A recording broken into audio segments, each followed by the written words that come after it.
Kami dari Universitas Terbuka izin memperkenalkan diri. Nama saya Muhammad Pita Setia. Nama saya Imelda Putu Arga. Nama saya Cisanggia Putri. Nama saya Nadia Jara. Di sini kita akan mewawancarai guru mengenai penguatan pendidikan karakter di sekolah Dari mata kuliah Literasi, Karakter, dan Kepramukaan. Dadah.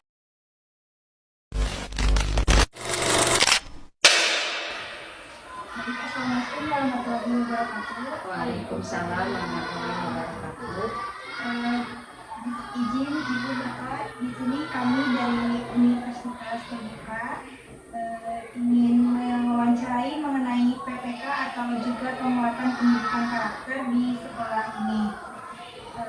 Kami dari kelompok 3 izin memperkenalkan diri. Nama saya Cisanggia Putri. Nama saya Nadia Jara. Nama saya Imelda Putu Arga. Nama saya Muhammad Pita Setia. Baik, kalau begitu Ibu langsung mulai aja pertanyaannya. Yang pertama ada bagaimana sih penerapan program PPK di sekolah ini? Baik, izin menjawab. Terima kasih. Sebelumnya perkenalkan dulu, nama saya Danti Widiawati, guru di SDN Pasir Nengre bersama rekan saya. Sama guru pelajaran mulai kelas 5. Iya, baik, izin menjawab tentang PPK tadi ya? Iya.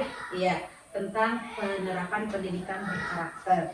Ya, di mana sebelumnya pendidikan berkarakter itu ada di profil pelajar Pancasila kalau di kurikulum sebelumnya.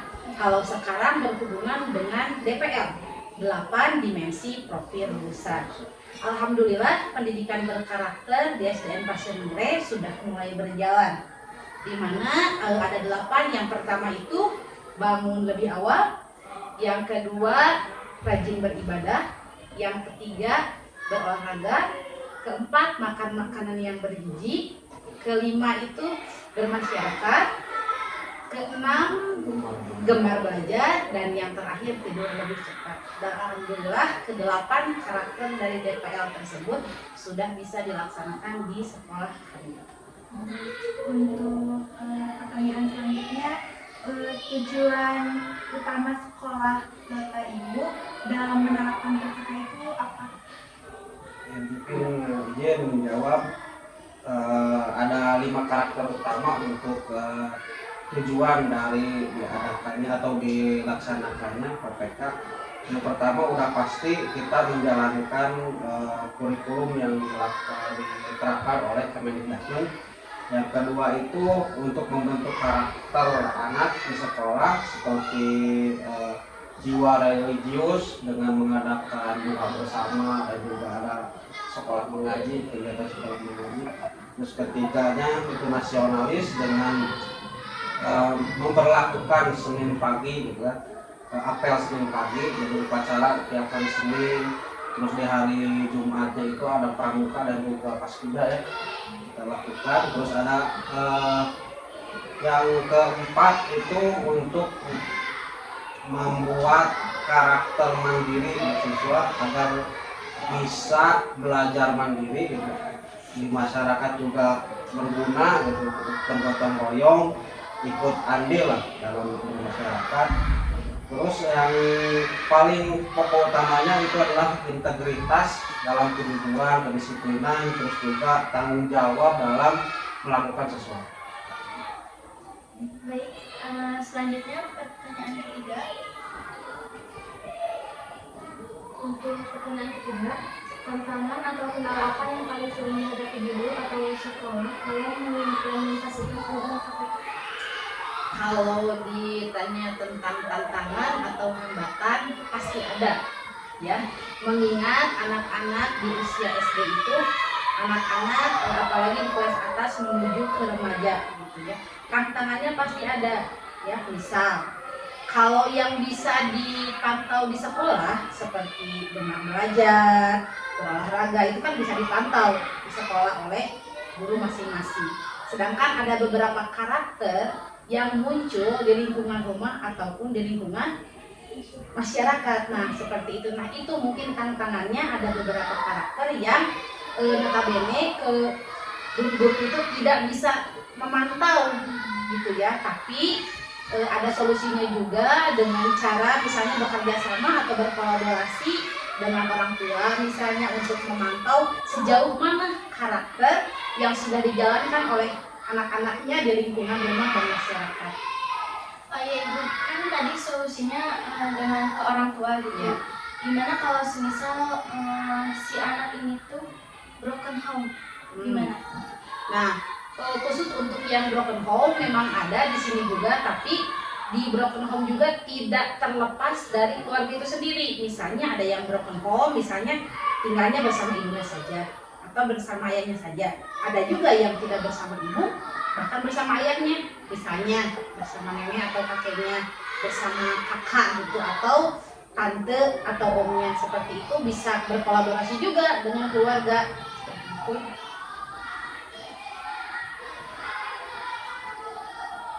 Bagaimana peran sekolah dalam menciptakan lingkungan yang mendukung penguatan karakter siswa? Ingin menjawab untuk peran sekolah sendiri itu ada tiga ya, ada tiga. Pertama berbasis kelas gitu, jadi mulai dari kelas dulu, dari kelas, terus yang kedua dari lingkungannya, yang ketiga intinya berbasis budaya sekolah. Jadi dibudayakan di sekolah, bukan hanya di rumah tapi di sekolah juga udah sebagai pembinaan karakter gitu. Mulai dari kelasnya, di lingkungannya, baru ke rumah. Nah ya baik. Untuk selanjutnya, apakah ada kerjasama dengan guru atau orang tua dan masyarakat dalam mendukung program PPK? Tentu saja seperti sudah dijelaskan tadi di pertanyaan sebelumnya bahwa kolaborasi antara pihak sekolah dengan pihak keluarga itu harus ada. Tidak mungkin kalau tidak ada kolaborasi seperti itu. Jadi kolaborasi atau berhubungan dengan keluarga yang ada di rumah dengan pihak sekolah juga itu merupakan salah satu cara untuk memantau atau mengetahui sejauh mana pendidikan karakter yang sudah dijalankan oleh anak-anak tersebut. Oh iya Ibu, sebenarnya Ibu sudah tanyakan tadi tentang broken home. Ya. Nah kan si karakter siswa yang broken home pasti beda, yang pasti ada orang tuanya kan, yang ada orang tuanya pasti selalu diperhatiin. Terus yang nggak ada orang tua atau yang bercerai gimana itu? Nah, kalau untuk yang broken home seperti tadi di email sebutkan bahwa yang perbedaan broken home dengan yang tidak seperti diperhatikan, kalau yang ini tidak, memang sangat terlihat jelas dalam apa dia akan mencari perhatian. Misal di kelas selalu usil, mengganggu temannya, itu salah satu cara dia mencari perhatian bagaimana supaya dia diperhatikan. Kenapa? Karena di rumah dia tidak diperhatikan. Minimal saya diperhatikan di sekolah. Nah, pasti ada perbedaan antara anak yang broken home dengan yang tidak. Salah satu contohnya adalah mencari perhatian. Seperti itu.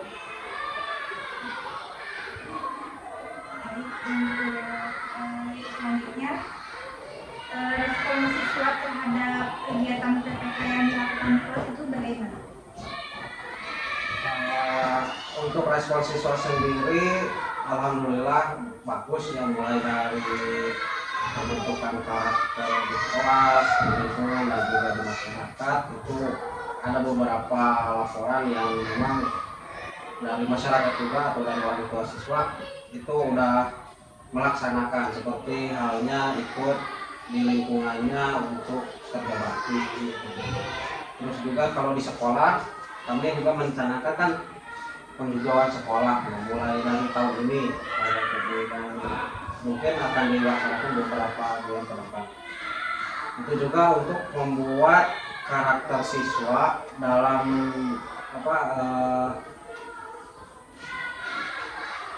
membentuk keinginan bahwa si siswa itu ingin menjaga lingkungannya supaya asri gitu kan, supaya enak sejuk dan sebagainya.